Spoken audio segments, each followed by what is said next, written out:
if you get any journalists where politicians don't really like engineers they parade and the equipment they have. That is so what you have just come, and good to see you again. What you have just come to tell us here, that you are doing a project, what? Rufai. Good to see you. What you have just come to tell us here is that you are doing a project worth trillions without transparency and an open bidding process that gives everybody the chance. Can you show me if there was let me finish now. Let me finish. I give you the chance. Rufai, hold on. Can you show me?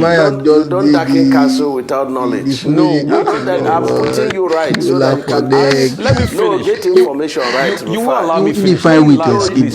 This question will Rufai the answer. Wait now, Minister. You want to take this interview from me? Let me ask the question and you correct it. Rufai, you're dark. Let me ask the question and you correct it. Please, let me speak, Minister. We are very good friends. You know, you gave me honorable mention at the Millennium Bridge. You are my man. Bless you.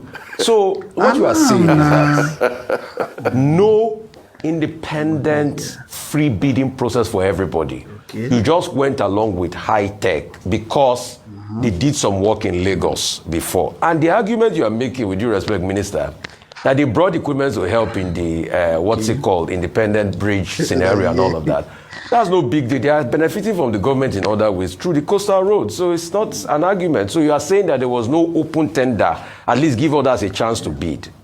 Secondly, Minister, I want to bring forward the case of you will react, Minister. You will react. Let me have my time. You want to just wait, calm down to the end of this video. Minister, I'm not finished. The last part of the video.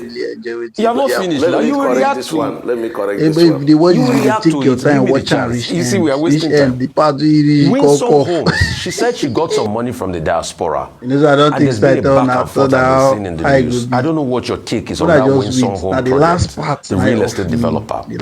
Thirdly, Minister, give me empirical facts of how much you have spent for these first 30 kilometers that is about to be commissioned. How much you have spent in also the street light deployment and other things that you've deployed in these first 30 kilometers. So let us know a price range variation. If you can also give me kilometer by kilometer and some other empirical breakdown so we can see it. If you can't finish it here, you can send the documents to us so that we can just also assess the spending. Because thank you, Minister. For me, David Maya is a very good, it's a good man. It's actually fit for this job. If you have gone to a boy state to understand the importance carried your calculator. And I was in the studio and I was giving you the figures. I didn't carry calculator like you. And your calculator could not properly calculate what I was just saying. Listen to him while he's talking. You understand that. He said, okay. Anybody not just, it's not just all those regular people that say, okay. The figures. Rufai, the first 47 by 47 kilometer because of politics. No, he deserves it. He was awarded at 1.068 trillion. And we have 30% component of the federal government counterpart funding and 70% loan component. As at today, we have not secured one kobo loan on the project. But High Tech had invested their money and that job is about 80% done. The solar light is not an isolated contract. It's part of the project, the road architecture. You have the cable ducting, you have the drainage, you have the tree planting, and of course you have the train track, which we have made provision, for future train construction. It's not part of my mandate, but we have to make that provision, for future.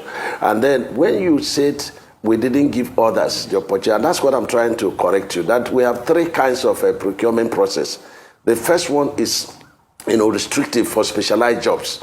And when we use that specialized procurement process for sections 1 and 2, for section 3A and 3B, Sokoto Badagry, the Trans-Sahara route, it became selective tendering.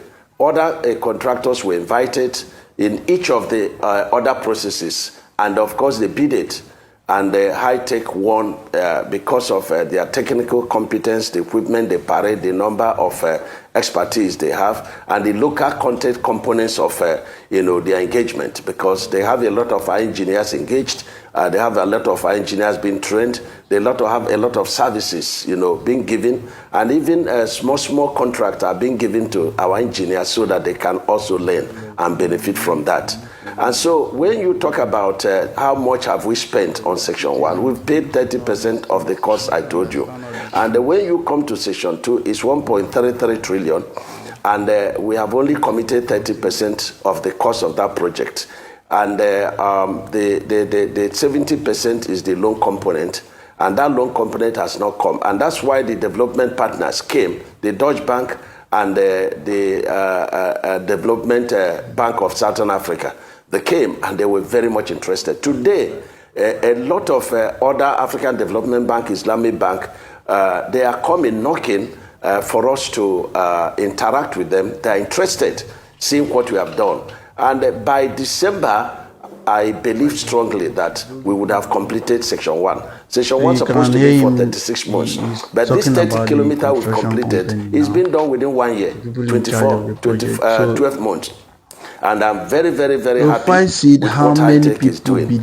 High-tech is not just, a contracting firm. They are development partners of this country. And you see, people always look at one side of an issue.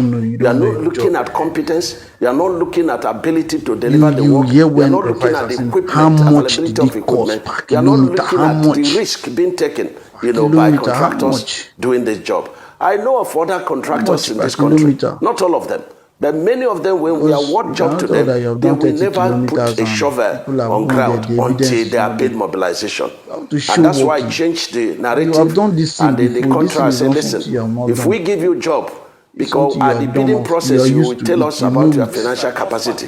If we give you job and within 30 days you have not started permanent work, you now deem that contract is terminated. And when we give you mobilization, we are not giving you another money until you exhaust that mobilization and end a milestone. Over and above the mobilization. Minister, and this is what we are doing. We checkmate people that are portfolio contractors, and that is working. And that is what the president directed we should do. And that is what we are doing. Cost per kilometer, just give me the number. Cost per kilometer in this first 30 kilometers. Quickly, Minister. Cost per kilometer.